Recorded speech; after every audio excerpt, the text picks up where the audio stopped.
And a person who approaches life with negativity, they become these electrons. Instead of them attracting the neutrons, they become them. And when they become them, they get attracted to nuclear. It is people with no sense of self-worth. They don't want anything for themselves because they are not positive enough. They've given up wanting anything for themselves because they do not have enough energy to put up a fight, like a nucleus. So what happens to their lives is that they end up becoming properties of other people. Other people acquire them because they are electrons. They do not have the characteristics of a nucleus. So it seems like we are in the same situation like we were when we were children, when we didn't understand how the light bulb will turn on. When we talk about faith, we do not talk about some kind of a magic, but we talk about something that can be explained scientifically. Like when the light bulb turns on, we didn't think that it is something that can be explained scientifically. But as we grow older, we get to understand that this is no magic, but it's something that is explainable and it makes sense. Paul says, faith is the substance.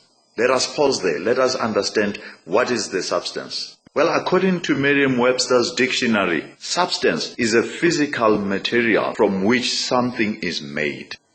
Well, what Paul is saying is that the things that you hope for will not just come out of nowhere, but there is a material that you need to have that can produce those things. The same as nothing can be produced without raw materials. So faith is somewhat of a raw material that can give you the things that you hope for. The things that you hope for are produced from your faith.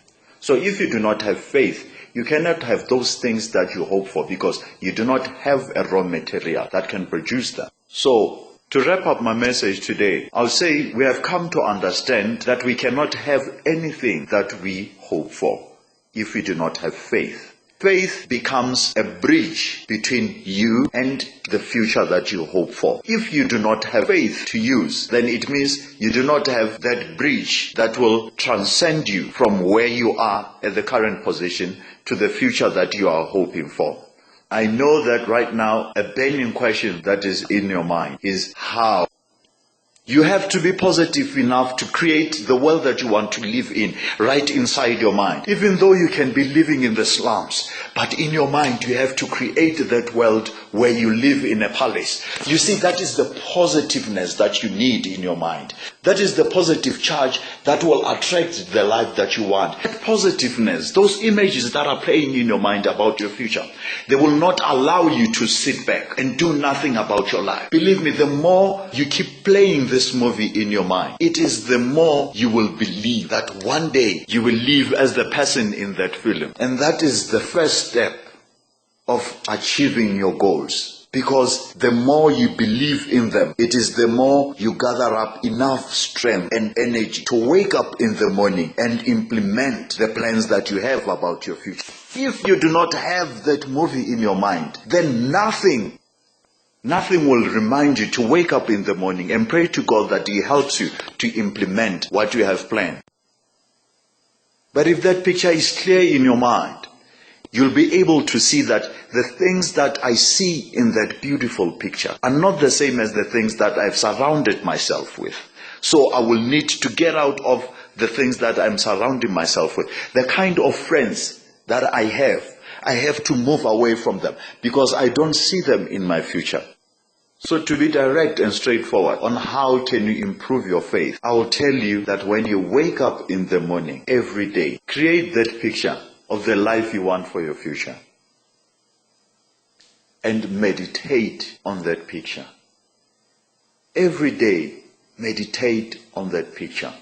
Spend 10 minutes doing nothing but meditating on that life that you will be living in the future.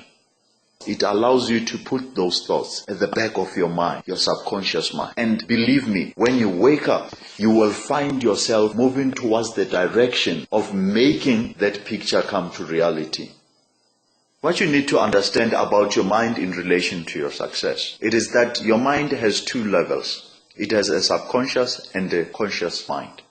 And the most important of the two is the subconscious mind. This is the mind that you need to train in order for you to be successful. You have to train your subconscious mind how to have faith, to store things in clear pictures.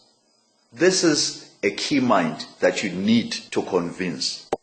And once everything that you want, it has been stored in the subconscious mind, then you will take actions that lead you to success without knowing it. People who are successful, they will tell you that they found themselves in that situation because they allowed it to build up inside their subconscious mind. When the opportunity came, it found them prepared. So that's what you need to do. People who are not successful are the ones who rely on their conscious mind more than they do the subconscious mind. So if you want to equip your subconscious mind, you must learn to meditate about your future. Invest time in meditating about your future in order for your subconscious mind to control and direct your life. So that's how you get faith. The things that you want to achieve, you think about them, visualize them, put them at the back of your mind, and keep reminding yourself through meditation. Every morning, keep reminding yourself, because we want you to act subconsciously towards your success. You can never be successful if you do not have the ability to escape your current situation. You must be able to escape and live inside that vision that you have created in your mind. Live in that vision, because that vision is your future. Thank you, and God bless you.